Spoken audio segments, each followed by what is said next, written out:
vida, mudança de vida. Nós entendermos aquilo que está dentro de nós e que não deve estar. E aí vai ter todo um trabalho da gente tirar isso, mudança, renovação, desconstrução. E aqueles valores que não fazem parte da nossa vida, talvez até não também do nosso caráter. E a gente vai começar a buscar desenvolver isso, nos disciplinarmos para algumas práticas, para algumas ações. E discipulado é justamente isso. E a Bíblia, ela nos dá, na verdade, um grande referencial, ou uma grande orientação de que proposta Cristo tem para nós. Isso está lá no livro de Mateus, e eu vou pedir para você abrir. Na verdade, capítulo 5, 6 e 7, no conhecido e famoso Sermão do Monte. E Mateus, capítulo 5, tá? No capítulo 6 e no capítulo 7 tem a continuidade, mas nós vamos ler o capítulo 5.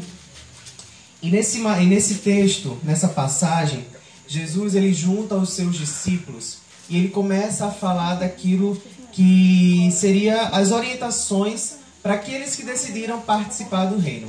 É muito interessante que algumas pessoas leem o Sermão do Monte e se perguntam: isso aqui é algo que eu preciso ter para participar do reino?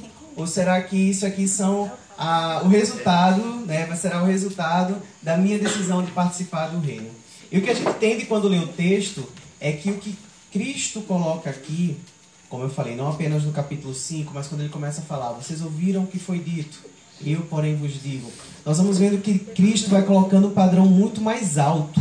Inclusive ele fala, amar quem ama é muito fácil. O que eu vou pedir para você é para que você ame os seus inimigos e ore por aqueles que você persegue. Vocês ouviram que foi dito que não era para adulterar, mas eu falo que vocês precisam atentar para a maneira como vocês olham para alguma pessoa. E Cristo começa a tornar o padrão aos nossos olhos até inatingível. E é por isso que isso aqui não é uma proposta para todos, mas para aqueles que decidem seguir, participar do reino de Deus. Porque isso só será possível numa dependência completa do Espírito Santo, numa dependência de Cristo agindo em nós. E aí, antes da gente ler os primeiros versos do capítulo 5, eu queria ler com vocês o versículo 48. E eu vou pedir para que alguém possa ler para mim. Mateus 5, 48. Portanto, sede vós perfeitos, como perfeito é o vosso Pai celeste. Portanto, sejam vós perfeitos, como é perfeito o vosso Pai celeste. O que é que vocês acham desse mandamento aí de Cristo? Possível?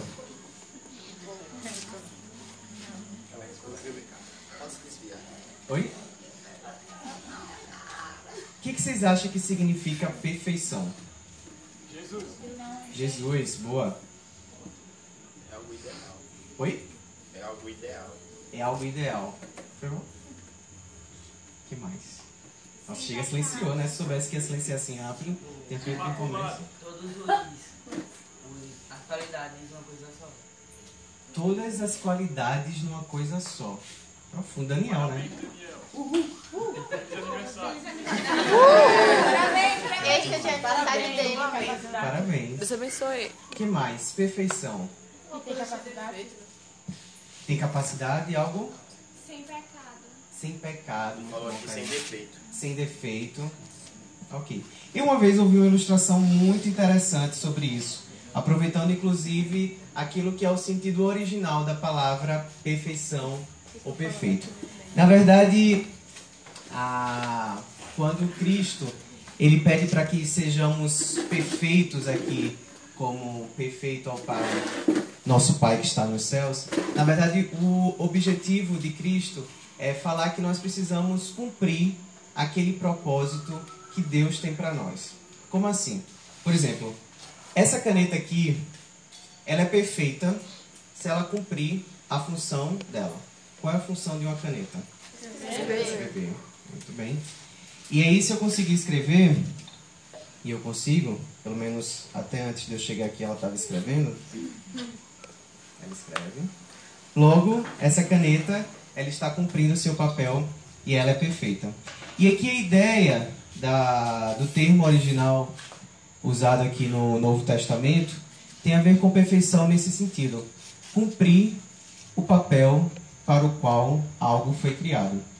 Nós seremos perfeitos se nós cumprirmos também esse papel para o qual fomos criados. Mas para entender para o que nós somos criados, é preciso nós olharmos para aquele que Cristo está usando como referência, o nosso Pai, que é perfeito.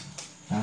Então, nós precisamos entender que o chamado de Deus para o discipulado, e discipulado é algo que quem participa do reino, né, acaba sendo marcado porque é uma caminhada que começa na nossa entrada e só termina quando nós encontrarmos com o nosso Deus. Nós precisamos estar caminhando rumo a essa perfeição, a cumprir aquilo que é o propósito de Deus para as nossas vidas. E lá em 1 Coríntios capítulo 10, versículo 31, diz que o propósito das nossas vidas é glorificar a Deus. Portanto, quer comais, quer bebais ou façais qualquer coisa, façam tudo para a glória de Deus. Então, eu fiz questão de destacar isso no começo, porque eu acho que isso nos ajuda a compreender, inclusive até melhor, o que Jesus se propõe a ensinar aos seus discípulos e a nós. Não apenas como um código que vai dizer faça isso ou faça aquilo, mas muito mais um código de ética que mostra os valores que nós, como cristãos, precisamos desenvolver uma vez que nós decidimos seguir a Jesus. E aí eu queria agora, finalmente, ler com vocês os versículos de 1 a 11 desse capítulo 5. Mateus, capítulo 5, verso de 1 a 11. E eu vou pedir para que a gente possa se revezar. E aí 11 pessoas possam ler, cada um lê um versículo. E aí pode usar a sua versão, versículos de 1 a 11. Vamos lá? Quando Jesus viu aquelas multidões, subiu um monte e sentou-se. Os seus discípulos chegaram perto dele e ele começou a ensiná-los. Bem-aventurados os pobres em espírito, pois deles é o reino dos céus. Bem-aventurados que choram, porque eles serão consolados. Bem-aventurados os humildes, pois eles receberão a terra por herança. Bem-aventurados os que têm fome e sede de justiça, porque serão fartos. Bem-aventurados os misericordiosos, porque eles alcançarão misericórdia. Bem-aventurados os puros de coração, pois verão a Deus. Felizes os que promovem a... Socorro, pode Deus com seus Nem tinha visto que era você. Felizes as pessoas que sofrem perseguições por fazerem a vontade de Deus, pois o reino do céu é delas. 11. Bem-aventurados sois quando por minha causa vos injuriarem e vos perseguirem e mentindo dizerem todo mal contra vós. Amém. Eu sei que vocês já conhecem esse texto, já devem ter ouvido inclusive pregações sobre ele, e eu queria na verdade destacar alguns valores que nós como discípulos precisamos desenvolver. Assim como o Nildo Paulson aprendeu aqui alguns valores na marra, Deus talvez seja bem mais misericordioso e gracioso do que o mofado, mas valores que nós precisamos desenvolver na nossa vida como cristãos. E eu queria saber o que vocês entendem por bem-aventurado. Felizes. Exatamente. Mais do que feliz. Muito bom.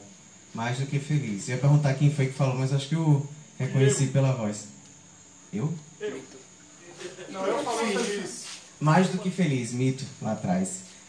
E é muito interessante de pensar que Deus ele vai se preocupar aqui em falar sobre algo ligado à felicidade para nós, né? É certo que a gente fala muito e muita gente se preocupa com isso, né? Inclusive alguns até falam, não, eu preciso primeiro pensar na minha felicidade e aí depois eu penso nas outras coisas. E aqui é interessante porque a felicidade que o nosso Deus fala aqui, que Cristo fala aqui para os seus discípulos, é talvez como o Mito falou ali, o mais do que feliz. Vai muito além daquilo que o nosso olhar e que a nossa humanidade enxerga como felicidade. Até porque geralmente aquilo que a gente entende como alegria, geralmente está ligado a coisas que são passageiras. São alegrias que duram um momento e que logo terminam. Quando Jesus ele fala aqui sobre felicidade, makairos, a ideia de uma felicidade plena, algo que vai para além da felicidade, Deus estava usando, Cristo estava colocando aqui como ótica, como perspectiva, não o olhar do homem acerca do que é alegria e do que significa ser feliz. Cristo estava aqui colocando aquilo que era o ponto de de vista de Cristo, o ponto de vista do próprio Deus acerca do que é felicidade. Aquilo que Deus tem como plano para o ser humano. E é muito interessante que nos evangelhos tem um momento que Jesus fala sobre isso, que eu vim para que vocês tenham vida e vida em abundância, vida plena.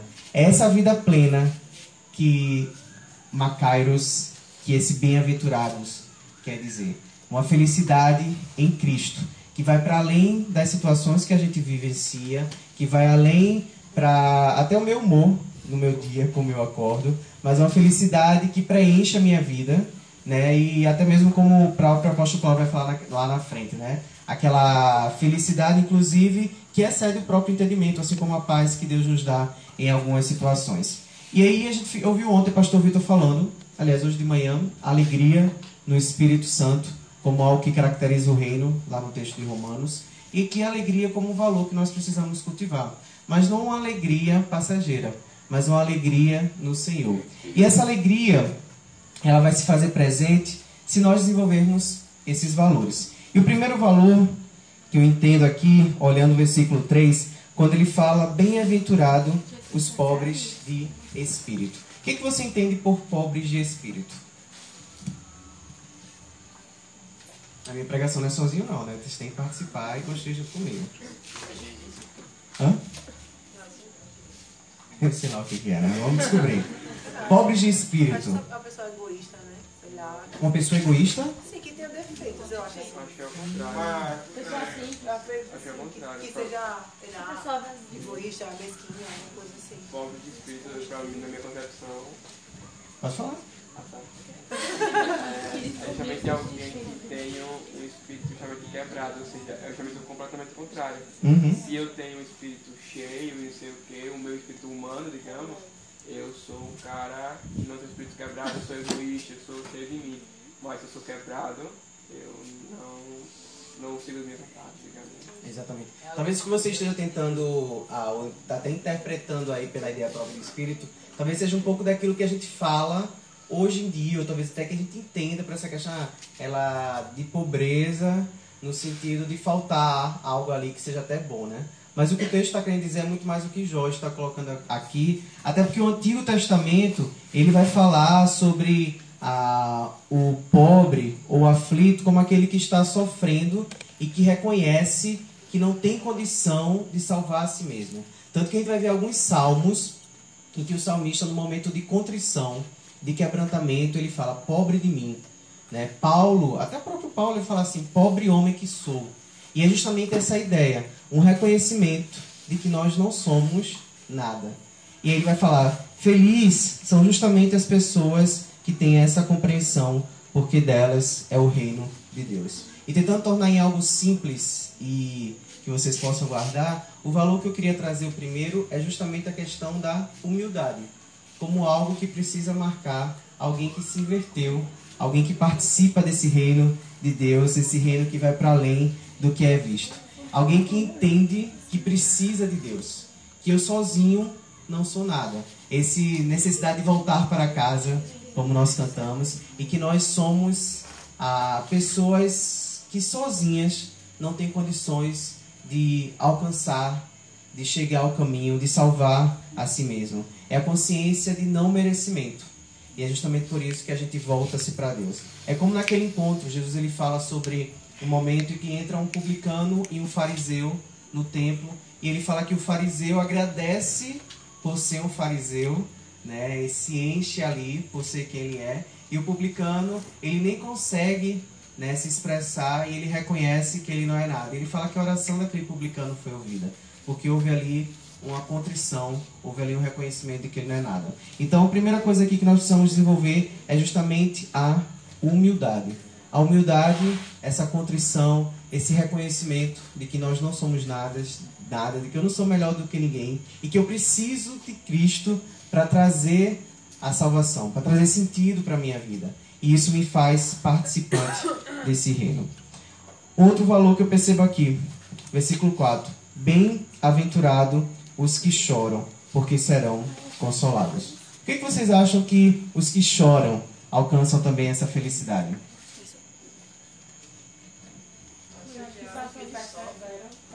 São os que perseveram. Aqueles que têm um momento de sofrimento, mas que têm aquela esperança na perspectiva de mudança. Aqueles que sofrem ou enfrentam muitos obstáculos na vida, mas tem uma mensagem que eu recebi uma vez, que diz: a vida pode ter muitos obstáculos, mas é Deus que traz os maiores obstáculos para os seus melhores guerreiros. Ou seja, muitas pessoas que enfrentam muita coisa, para Deus, são os melhores guerreiros. Porque eles podem chorar, eles podem se sentir derrotados, mas são eles que conseguem vencer esses desafios. Ok. Linda! Eu não ouvi a pergunta que você fez. Ah, tá. Os que choram. Ele fala que bem-aventurados os que choram. São felizes os que choram. Por quê? Eu entendo como uma coisa sobre, sei lá, como se o sofrimento alimentasse a fé. Interessante, Sandra. Eu acho que é porque eles se humilham diante de Deus. Porque também é nos momentos de sofrimento que a gente mais, né? Se derrama na Se comporta, né? A melhor maneira da gente entender a Bíblia é indo para a própria Bíblia. Né? A Bíblia é a melhor ferramenta de interpretação, acaba sendo ela mesma. O pastor ele diz sempre que a Bíblia explica a Bíblia. Exatamente. Tá? Então, às vezes, até melhor do que a gente tentar adivinhar o que é que o texto está querendo dizer, é buscar no próprio texto. Né? E aí é interessante a gente ver os momentos de choro. Né? Inclusive, isso na vida dos servos e servas de Deus, né? E como Deus se relaciona e se revela naqueles momentos. E nós vamos ver que os momentos de choro que são destacados no texto bíblico são justamente choro que revela arrependimento, choro contra a injustiça. É muito interessante que nos Salmos a gente tem muitos momentos de choro. E esse momento de choro de reconhecimento que eu pequei, é o reconhecimento de que eu preciso de Deus.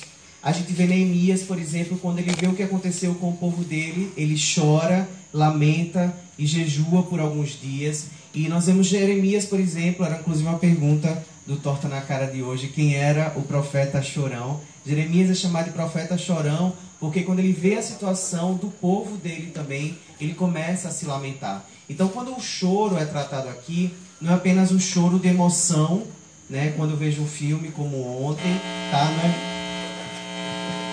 Não é só um choro do nada, né? Isso. É o inimigo. Isso aí. É um choro que revela muito mais essa questão do arrependimento. O choro pela questão da justiça que precisa ser feita.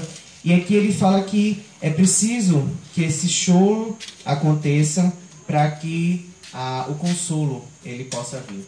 Então, é muito importante que haja um outro valor. Eu falei da humildade, é preciso que haja arrependimento, o choro pelo arrependimento, e é preciso compaixão, esse choro em favor do outro. Ou seja, não apenas algo que se volta para mim, mas reino de Deus tem a ver com o outro também. Então, o choro por mim, por quem eu me tornei, por quem eu sou e porque eu preciso de Cristo, e o choro pelo outro, pela situação que o outro está, pela injustiça que está sendo feita, e é diante desse choro que a gente encontrará consolo em Cristo. Um outro valor que ele fala aqui é a questão do bem-aventurado os mansos, pois eles receberão a terra por herança. E aí eu vou jogar para vocês novamente. O que seria mansos? Na minha versão fala os humildes, então. Aí você já entrega, né? Eu ia falar que não. Humildade, vamos lá. É isso. Aí É sem o meio graça. da manhã. E é exatamente isso, né? Não só a questão da humildade, mas é interessante, quando a gente lê sobre isso, eu não sei vocês, né? Mas geralmente a gente vê assim, bem-aventurados os mansos, porque eles herdarão a terra. E às vezes dá uma ideia, e aí humildade acaba sendo um bom termo para traduzir, porque dá uma ideia de que aquela pessoa que vai ser bem passiva, bem calma, né? E você fica aí, como é que vai ser? Porque eu sou agitado, porque eu sou nervoso, porque eu sou esquentado. Então quer dizer que, será que eu não vou poder participar do reino de Deus porque eu sou dessa forma? E aqui... E agora? E aqui o termo, ele poderia ser traduzido como humilde, e tem a ver também com aquilo que a gente conversou muito ontem à noite, a questão da gentileza. Né? E aqui nós temos novamente a referência de Cristo. Inclusive Cristo, lá em Mateus 11, capítulo 29, ele pede para vir todos aqueles que estão aflitos, né? Porque o jugo dele é leve, ele vai falar que ele é manso e humilde de coração, né? Ele como nossa referência acerca de mansidão e humildade. E aqui é importante a gente entender que eu preciso, como servo, reconhecer que eu não sou melhor do que ninguém. Isso me ajuda a ser humilde. E tem tudo a ver com o que a gente conversou no filme ontem, sabe? Eu nunca sei o que o outro está passando, quais são as lutas que o outro está enfrentando. Que diante, inclusive, entre sair com a razão e ser gentil, eu preciso escolher ser gentil, sabe? Então aquilo que a gente viu no filme, isso tem muito a ver com aquilo que o próprio Cristo ensina, sabe? Acerca da mansidão, porque os mansos terão a terra por herança. E aqui entra uma coisa muito importante, que o perverso, como contraditório, como oposição ao manso, seria justamente aquele que não consegue ter essa sensibilidade para outra pessoa. Então, se há algo que precisa marcar o cristão também, é essa sensibilidade pelo outro e a empatia, sabe? De eu conseguir entender que ainda que eu não consiga lidar bem com aquela outra pessoa, eu preciso respeitá-la e eu preciso buscar amá-la em Cristo. E ele fala que eles herdarão a terra. Então, humildade, arrependimento, compaixão, mansidão. O próximo, versículo 5, ele vai dizer: bem-aventurados que têm fome e sede de justiça, pois serão satisfeitos. E justiça é uma coisa que a gente tem ouvido muito no nosso país. É uma coisa, inclusive, até no acampamento passado, foi uma luta muito grande para que houvesse justiça, né? Inclusive nas provas. Não ouvi isso esse acampamento. Não sei se é porque agora se tornou parte da equipe que organizou as provas, né? Então agora vai lutar por justiça. É porque agora sabe que o verde vai ganhar. A gente ganharia. Karina, se defenda. Tá tudo junto, que líder. Tá justo. Agora o Léo, né? Tá, né? Um germe de gato espalhou para as pessoas, né? Eu só tô vendo. Falta justiça. Falta justiça. Porque a gente fala com a Clara? Não. Com o Léo. Com o Léo e com a Camila. Eu fui influenciada. Não, a gente resolve isso depois. Mas brincando aí com essa questão da justiça, às vezes a gente não consegue entender bem o que é que significa justiça, né? Até porque quando você pensa em justiça, você já pensa logo o quê? Hoje em dia, talvez, você pensa até no Supremo Tribunal Federal, é o que mais que se fala, você pensa no Sérgio Moro, né? A gente às vezes pensa muito naquilo que é Brasil e aquilo que a gente vive aqui como realidade até da falta de justiça algumas vezes, né? Mas aqui é interessante, mais uma vez, falar sobre justiça no Antigo Testamento, a própria Bíblia explicando a Bíblia. E a justiça tem a ver com uma postura correta e ética diante daquilo que são os valores divinos. E aqui é interessante que...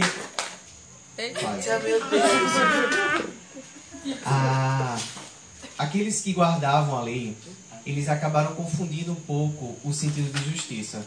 E a gente sabe que Jesus ele vai falar contra os mestres da lei, contra os fariseus, que por acreditarem que estavam defendendo a justiça no sentido religioso, uma justiça diante de Deus, eles acabaram oprimindo as pessoas. E Jesus ele vai falar aqui sobre sede e justiça num aspecto muito mais amplo, né? E aí é interessante porque lá no livro de Romanos, Paulo vai falar que não há um justo sequer, né? E a gente fica até pensando, se não há um justo sequer, como é que a gente pode ser justificado e como é que pode haver justiça?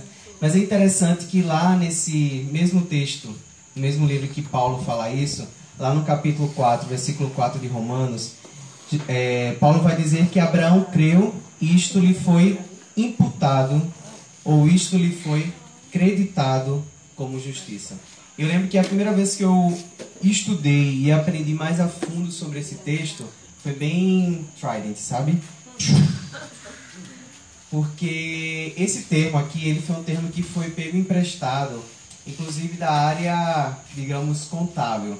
Essa ideia do imputar ou de creditar como justiça. É como se cada um de nós tivéssemos uma conta bancária e que ela começa com crédito e ela vai aos poucos zerando ao longo do dia a cada coisa errada que a gente faz, a cada ato de injustiça. E é mais ou menos isso, por isso que Paulo vai dizer que não há um justo sequer. Não há ninguém que consiga manter essa conta com crédito. E quando o texto fala que Abraão creu e isso foi lhe imputado, lhe creditado como justiça, a partir do momento que a gente crê em Cristo, é como se Cristo assumisse essa conta e colocasse ali o crédito que ninguém consegue colocar.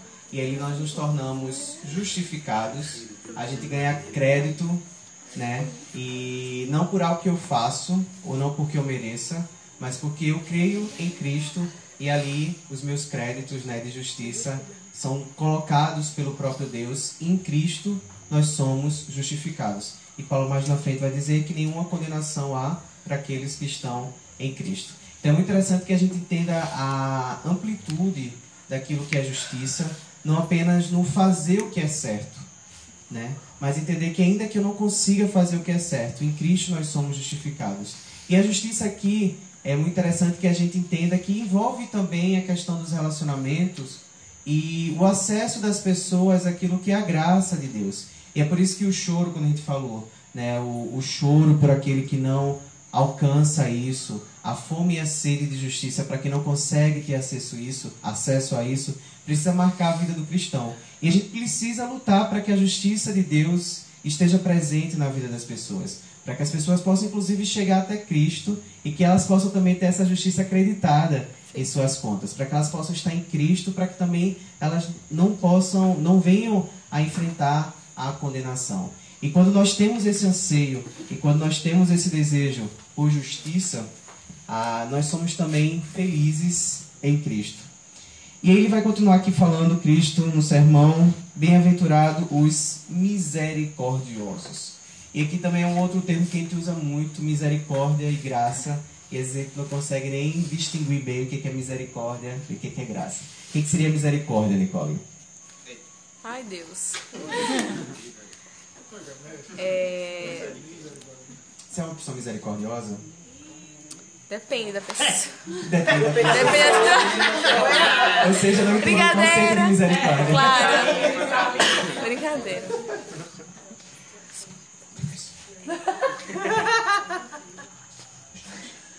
E aí, Jorge, o que você pensa por misericórdia?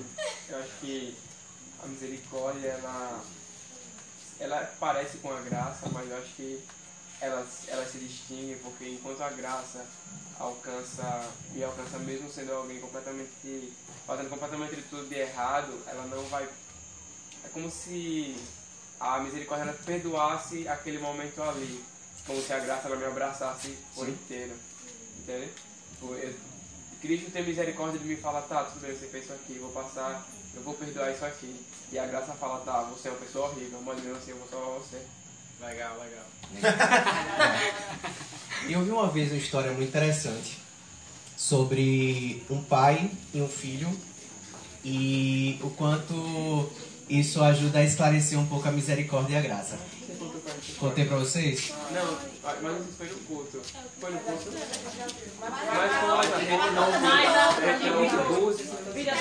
Posso, Bia?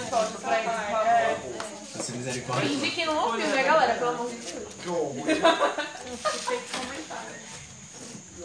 Então, não, mas na verdade um pai e um filho, né? Que eles estavam saindo da igreja e... Que a galera da live quer ouvir, tem 100 pessoas ali. Isso é verdade, eu tinha esquecido que a live estava ali. Sim. Mas o pai e o filho estavam saindo da igreja e esse filho ele havia aprontado muito, inclusive na igreja. Eu suspeito até que ele fosse filho de pastor, porque filho de pastor costuma aprontar demais, né? Isso eles. E... Jorge. E aí o pai havia prometido ao filho que se ele se comportasse na igreja, ele depois do culto levaria o filho para tomar um sorvete. E o filho tinha aprontado muito, inclusive os professores até lá da EBD e tudo, tinham reclamado até com o pai sobre o comportamento dele. E sabia, né, o menino sabia que diante daquilo o que ia acontecer era que no mínimo ele ia ficar de castigo quando chegasse em casa, né? E no meio do caminho, os dois foram andando para casa E o pai estava calado e o filho estava o tempo todo pensando se ele ia apanhar, se ia ficar de castigo. Talvez era melhor o pai logo falar alguma coisa do que ficar calado, mas também se ele começasse a falar ia ser pior, então talvez fosse melhor ele ficar calado. Ele já estava naquela aflição acerca do que ia acontecer.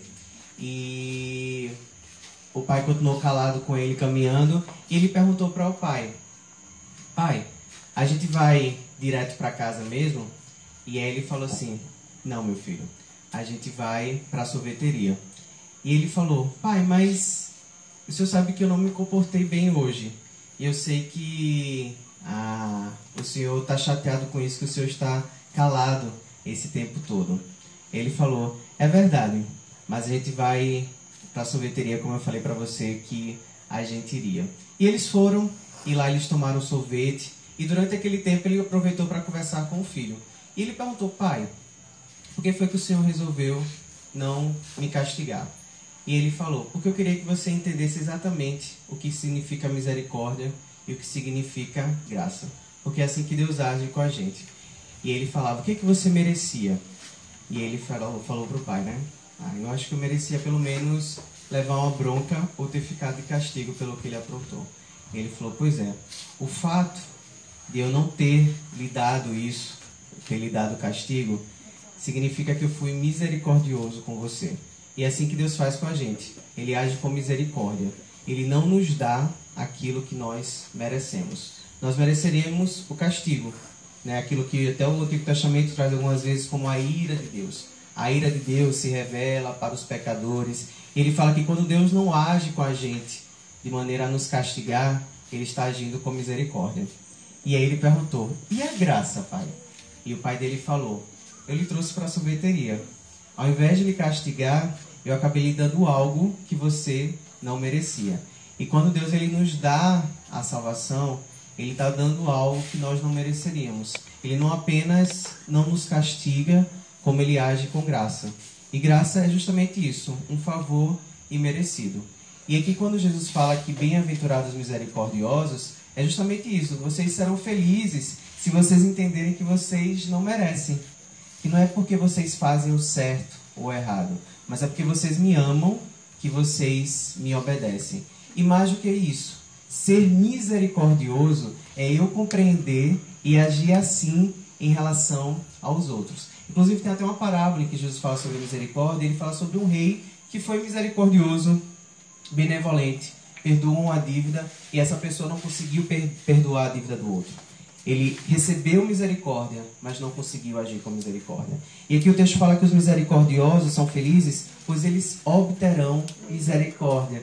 Então acaba entrando, cara, naquilo que a gente começou ontem da corrente do bem, sabe? Quando eu ajo com misericórdia, eu levo a que outra pessoa entenda o que é misericórdia, e se ela entende o que é misericórdia e ela propaga isso, essa cadeia de misericórdia, essa rede de misericórdia, ela vai fazendo com que a própria misericórdia chegue até mim no momento em que eu precise de misericórdia. Isso tem muito a ver com o reino. Quando eu começo a espalhar amor ao invés de espalhar ódio, como eu começo a espalhar misericórdia ao invés de espalhar revanche, né? Revanche. Grupo vermelho. Foi uma mistura de inglês com o português aí, né? O revanche. Quando eu começo a agir de maneira a fazer o bem, ainda quando a intenção do outro é má para comigo, eu acabo mudando toda essa realidade à minha volta e o reino ele vai se fazendo presente onde eu estou.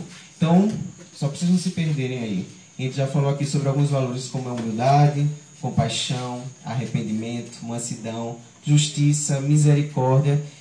E Jesus...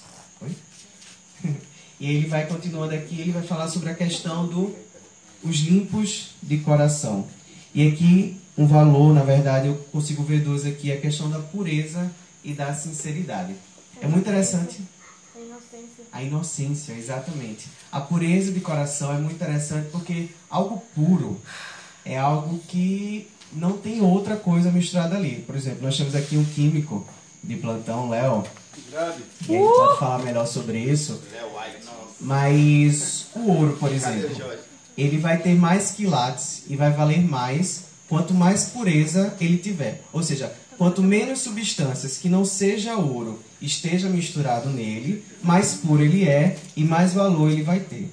E quando a gente pensa aqui sobre pureza e ser limpo de coração, puro de coração, tem justamente a ver com isso. Menos daquilo que não deveria estar dentro da gente. Dá para fazer sentido ou bagunçou mais? Tá? Essa compreensão do que é exatamente o que precisa fazer parte da minha vida como cristão e buscar tirar aquilo que não deve fazer parte disso. Como fala para ser como uma criança, né? Não imatura, mas com o coração puro. Exatamente, exatamente. E ele vai dizer aqui que os limpos de coração verão a Deus.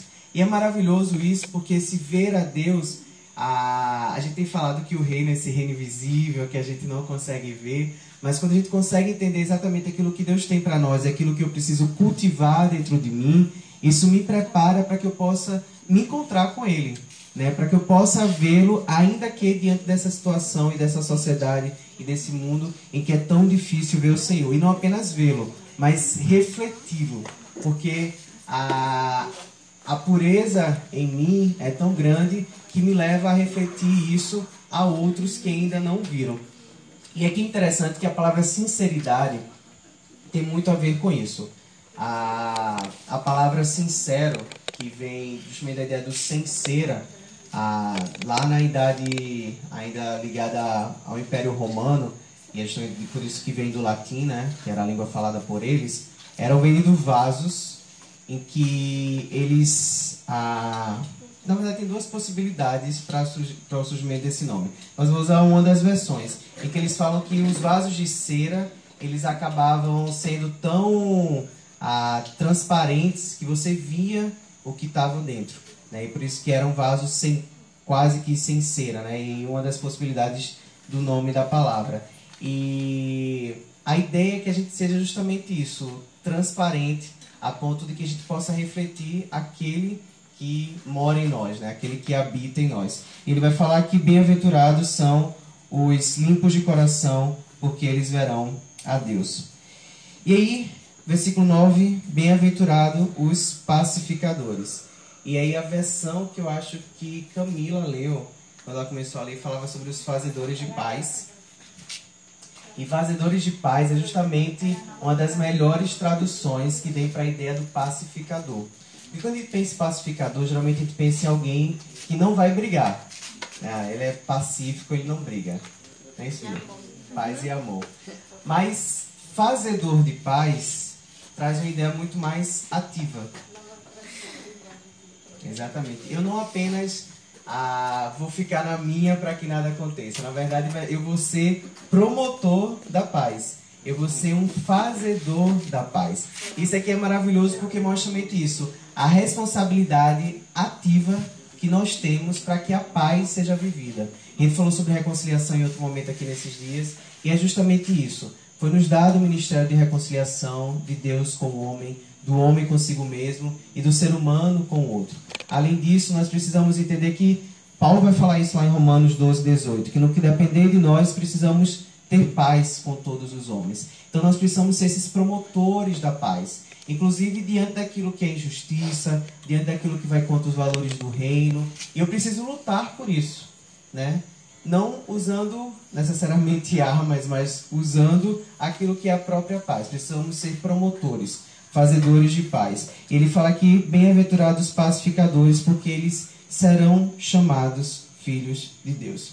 E o último, ele vai dizer, bem-aventurados os perseguidos por causa da justiça, pois deles é o reino dos céus. Bem-aventurados serão vocês quando por minha causa insultarem, perseguirem, levantarem todo tipo de calúnia contra vocês. E eu fiquei pensando aqui, que valor a gente poderia traduzir através dessa questão do bem-aventurados os perseguidos. E eu pensei aqui na autenticidade. Mas não autenticidade levando em conta apenas quem você é, mas levando em conta quem Cristo é e quem você é em Cristo. E é justamente por isso que haveria perseguição, né? Porque aqueles que decidem seguir a Cristo se tornam representantes do próprio Cristo. Pequenos cristos, que é o que significa a palavra cristão.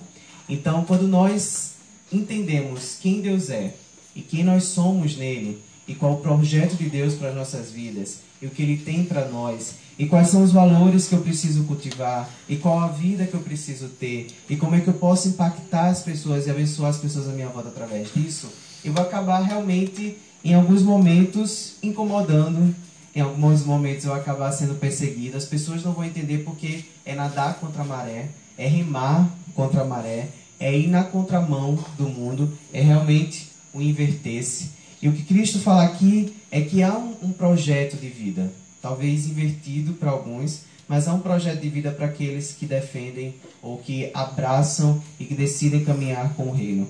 É um projeto que é marcado pela felicidade, a partir da ótica de Deus, uma vida plena em abundância em relação àquilo que Deus tem para nós, mas que é marcada pela humildade, pela compaixão e arrependimento, pela mansidão, que é marcada pela justiça, pela misericórdia, pela pureza e pela paz, e por uma vida que reflete quem Cristo realmente é.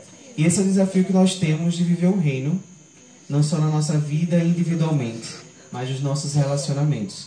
E se a gente buscar viver esses valores e vivermos dessa forma, a gente vai impactar, a gente vai fazer com que esse reino cresça e a gente começa a fazer diferença na vida das pessoas. E como nós lemos ontem, as famílias da terra, as pessoas à nossa volta serão abençoadas através da nossa vida. E essa é a proposta da vida invertida, do discipulado que Cristo tem para nós, que não é fácil, mas é possível. E a gente se torna perfeito, como perfeito é o Pai que está no céu, não porque a gente não vai mais fazer nada de errado, mas porque assim como a caneta, a gente vai cumprir exatamente a função que Deus nos deu e o propósito que Ele nos deu para cumprir enquanto estivermos aqui na terra. Amém? Amém. Vamos orar então. Pai, nós queremos te agradecer pela Tua palavra e a nossa oração, o nosso pedido, Deus, é que o Senhor continue agindo com misericórdia e graça, nos ajudando, Deus, a viver aquilo que o Senhor tem para nós. Nós temos aqui o desafio de desenvolvermos, buscarmos esses valores nas nossas vidas, coisas que sozinhos nós não podemos fazer. Mas nossa oração, Deus, é que o Senhor nos dê força e que o Senhor nos renove. Sabemos que a metanoia, a transformação, o arrependimento, ele começa de dentro para fora, Deus. E a nossa oração é que o Senhor possa estar operando isso na vida de cada um de nós, Senhor, que estamos aqui, cada um desses jovens e adolescentes, que possamos sair daqui compreendendo o que significa o reino, mas não apenas entendendo, que não fique apenas no campo das ideias, mas que venha para a prática. E que assim a gente possa viver de maneira a fazer diferença na vida das pessoas e assim levarmos o Teu reino onde quer que nós estejamos, com o que quer que o Senhor nos dê para fazer. Nós oramos e também te agradecemos. Em nome de Jesus. Amém.